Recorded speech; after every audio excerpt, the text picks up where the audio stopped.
Welcome to the instructions video for the Bragg's Law Interactive Calculator.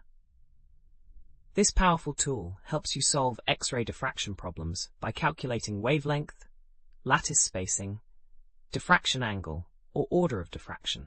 It's essential for crystallography, materials science, and solid-state physics applications. To use this calculator, you'll need to enter 3 of the 4 variables in Bragg's law equation. First, enter the X-ray wavelength in nanometers or angstroms, depending on your source. Next, input the interplanar spacing or lattice constant of your crystal sample. Then specify the diffraction order, which is typically an integer, like 1 or 2. The calculator will then compute the diffraction angle theta for you. Alternatively, if you know the angle and want to find the lattice spacing, simply enter the wavelength, angle, and order, and the calculator determines the unknown value. Results are displayed instantly, allowing you to verify experimental data or predict diffraction patterns.